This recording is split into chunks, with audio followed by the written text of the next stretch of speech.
Hi everyone, welcome back to the Spirit Lounge. I'm hoping you guys can hear me. So I know there's somebody on, so if you could just let me know you can hear me quickly. That would be interesting to know because I've just swapped mics again.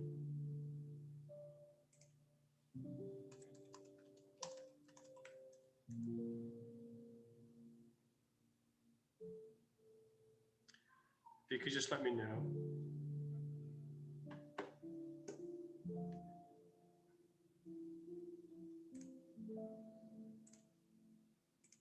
I will swap mics now. There you go. Okay, you guys should be able to hear me now. Hope you can. Just getting a message here to make sure. Now, can you hear me now?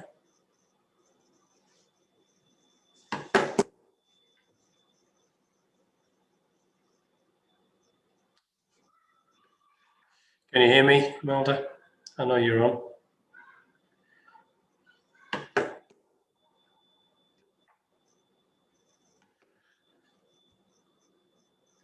Okay, I think you guys can hear me, so I'm going to continue. Welcome back to the Spirit Lounge. I wanted to do this impromptu live, which is what I do regularly now, these live sessions. And today I do want to talk about a question which is,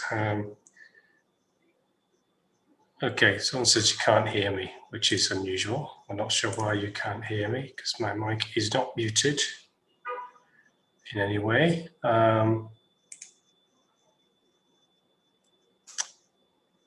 Okay, that should be okay. You should be able to hear me now,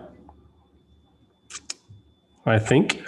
Sorry about these. My videos tend to start with these, can you hear me? And that's really not very professional. You should be able to hear me now, I think. Okay, great. Sorry about that. So welcome to the Spirit Lounge. Hope you guys are really well. Today's live stream is on a question. I'll give you my answer, but this is for you guys to ponder over this question. And it is, are there too many people on the planet? It's an interesting question because it's a topic of the day. Everyone seems to be talking about overpopulation and how we need to reduce population and various means and ways of doing that.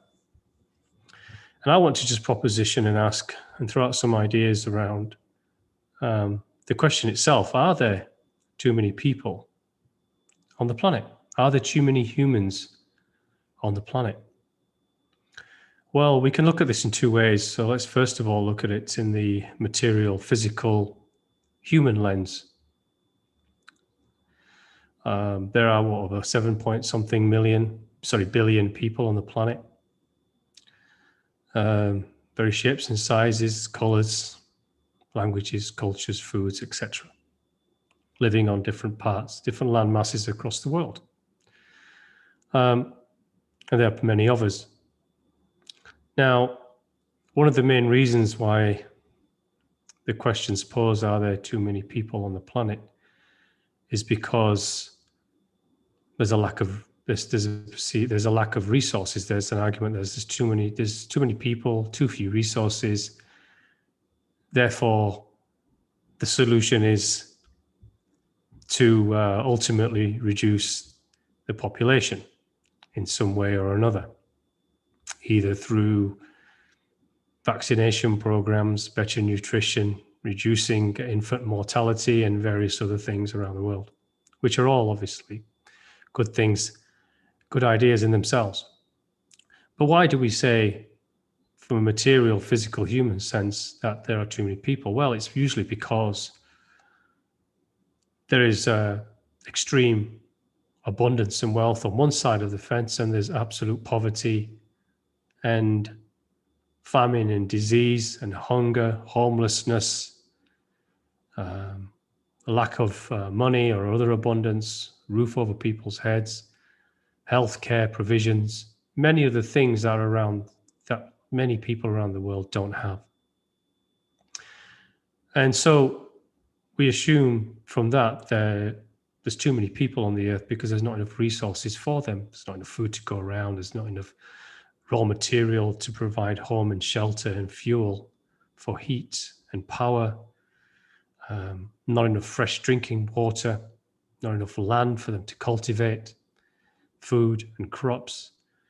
Not enough healthcare to go around. That's we all have in the West and some in the subcontinent or lesser prosperous areas of the world don't have. There are many reasons why we say there's overpopulation. Because the services and material things that we share, the resources of this world and what we create from those resources are not available to everyone. And there are many people we lack. And so we feel there's too many people on the earth. We can't service the amount of human life that exists and provide them with what they need. Is there really? Is the question really that we are, as human life, not expanded enough to share our resources properly, to overconsume, to collect abundance for ourselves and not allow others to share in the abundance that's surrounding this world, to share technological advances in the world so that desolate land can be made fertile and cultivated, which does happen in many parts of the world where there's more prosperous societies with wealth and abundance to do so. Is it not a case that we as humanity we over-consume and create too much waste and waste food and consume too much and purchase too much and do not share with others? Is it not the case that we have too much corruption in the world where wealth distribution isn't there and it's pocketed by the corrupt and the greedy, the self-interested and those with agendas? Isn't it the case that we could, if we really wanted to, have healthcare provision for everyone, the same as what I have here and what you have listening over there? Isn't it the case that we have technology to cleanse everyone's water around the world and it doesn't have to be rationed out and provided by charities and NGOs, that every country can be afforded this technological advance and sharing that so that they can implement it for their own communities and their own people? Isn't it the case that really the fact that there's hunger, deprivation around the world really comes down to the fact that we as humanity collectively, because we allow collectively and we allow collectively greed to occur, agendas to be created, false intentions to manifest and run the things that we value in life, that we all share, technology to be hidden, to be kept away from certain countries because they can't afford to pay for it. Isn't it the case that we allow dictators and corruption to exist everywhere so that money isn't used to help those around in those countries and those poorer communities to rise up? Isn't it the case that we could provide proper education for everyone if we wanted to? But we leave it to, again, those with agendas, those with corruption, those with greed. And it feels evident in this world today that we are surrounded and engulfed and we are drowning in corruption. And that's because we have allowed it. Collectively, each of us have to look in the mirror for the problem, because the image in front of us is the problem. So even from a material, human-centric lens, we can say that, well, humanity is the problem here, not our existence, not that we exist, it's how we behave. It's what we have allowed through our own living in our own bubbles and not looking expansively at the root cause of our ailments, of what ails humanity as a whole. And the solution isn't some communitarist, communist ideology, communitarian ideology that is being pushed. Because again, it's an ideology, a political one. The fundamentals around communitarianism may be valid, but the intention of its implementation may not produce the outcomes that we think they will. The real movement around resolving these balances is to make sure that we as people, as human avatars living in this human experience, do things from the heart center.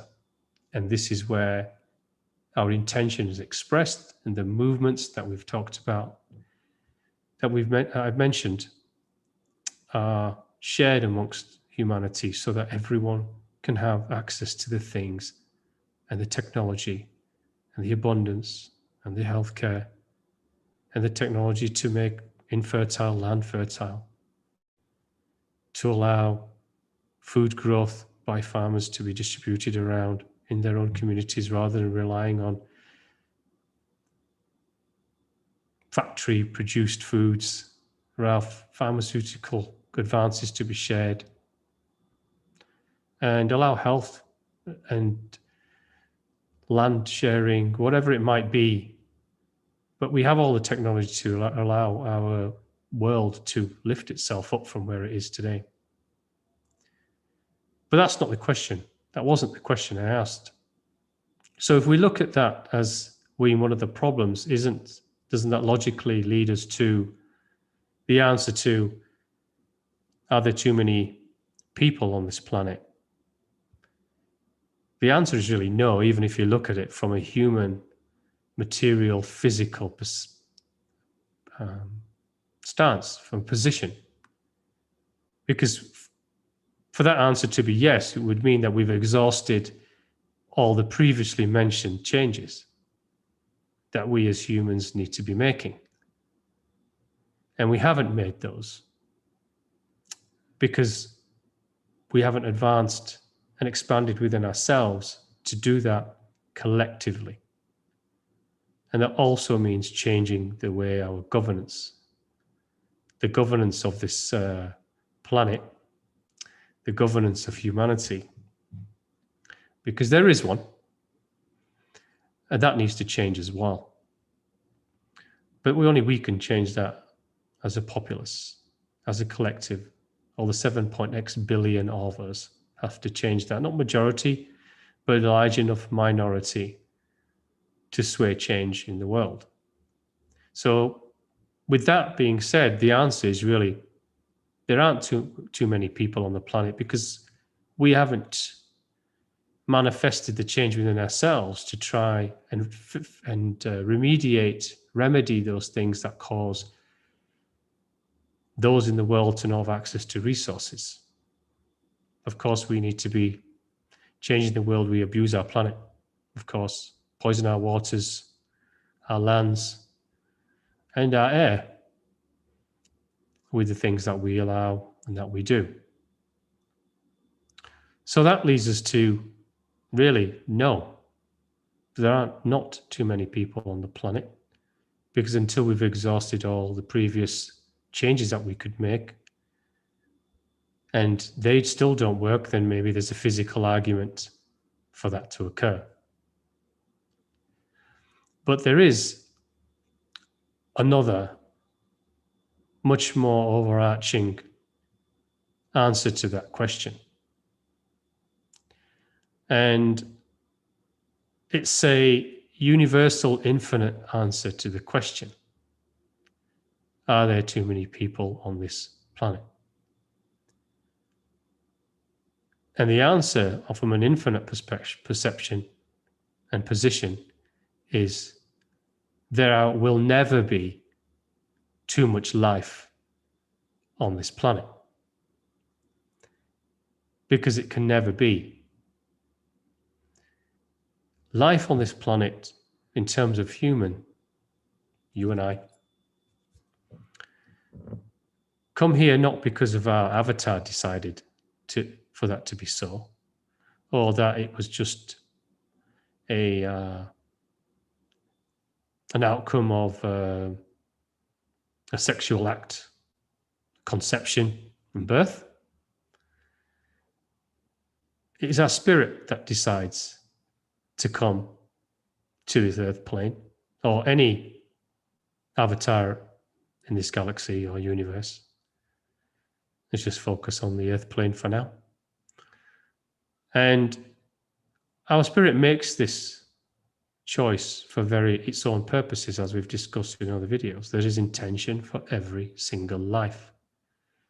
And it does so from the realm of grace itself, from the status, from the state of source of the divine, infinite and always, everywhere, in all things, the all that is, the all that we are, is the state that we're in. It's that infinite spirit, which is pure thought, consciousness, presence, energy. It's everywhere all of the time, just like the all. And the decision to come into life is made there. The avatar is just a vessel in which we pop sometime pre-birth, and we use that vessel to experience life. So when I say that there can never be too much life on this planet, it is true. Because we come here through divine intention. Just because when we get here, humanity has created an experience of imbalance and indifference, poverty, famine, hunger, homelessness, ill health, disharmony, that gives humanity the impression that there are too many people on the planet because its resources cannot be shared through a perception of grace. That's our problem. That's the problem of humanity itself. That isn't the issue for grace. That isn't the issue for divine intention. Spirit form will always enter this life no matter what humanity does. And if there's meant to be 7 billion people on this planet, there will be. If there's meant to be 8 billion, there will be. If there's meant to be 9 billion, there will be, only because a divine spirit wishes to come here. There's nothing humanity can do to stop that. The challenge before us is to allow a world where humanity can be supported on this planet, which is able to support life in all of its forms, in all of its difference. The resources are here if we choose not to use them wisely, if we choose not to share technological advances, if we choose not to share medical advances, if we choose not to share economical advances, if we choose not to share through here, rather than leave it to political governance agendas, ideologies, philosophies to dictate that, then we will always live in imbalance. Then we will always live in continual disharmony, and we will always come to the conclusion that there are too many people on the planet because there are too few resources for them all. And that is the divine truth. There are as many people on this planet today because there are meant to be that many people on this planet today. And there will be more if it's intended to be so. So life on this planet, you and I will choose to come and go. And as I've mentioned in other videos, actually, Our incarnation cycles are determined by what we do. Don't look at this life as the life you're living today. Live this life and form it, looking at what you're going to be when you leave this life and what's coming after it, and after that, and after that, because that is what is and how we should be looking at life, not in this avatar and the things we bound ourselves with here, because that's really what's going to get us to where we need to go, and also stop us from one day choosing to come here because of need. We don't need to be coming here because of need. That's the challenge we must try to break the cycle from. So both questions, that question and the 2 points of positions of perception, you can look at them, really come to the conclusion that no. Number 1, the material view is no.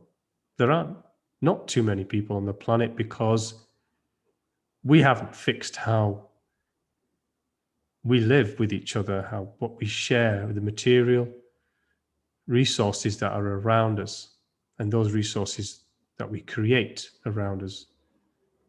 If we shared those, would there be the imbalances that we have today? I think not. But from a spiritual perception and position, there will never be too many people on this planet, because whoever's here is meant to be here, chose to be here, and there's nothing humanity can do to change that. Because it's from the divine all. And humanity is nothing more than a tiny grain of rice in a 25 kilogram bag of rice when it comes to universal form, experience, existence, because this universe is a theater and we are just an aspect of it. And what happens and comes in and out of this place is from the divine all. So we need to have a think about that. And I think there is a need to reflect on it, because if we pursue down this path of trying to fix a human problem that we're not resonating from here and driving our structures and their movements around it, and thinking the solution is to reduce population, then we have a long way to go. Unfortunately, a very long way to go. So I'll leave you with that. Thank you so very much for listening to this, and those who tuned in. I just see one there. Thank you. Sorry for the microphone issue earlier on. I'll fix that for future. And again, look out for the Nag Hammadi videos that I'm going to be doing, because I'm looking forward to doing those. A little bit delayed, but I was planning to do one this week, and I may still yet do that. So thank you so much. Enjoy the rest of your day, morning, evening, wherever you are and whoever is listening to this. And I'll chat to you again soon, and blessings to you all. Thank you.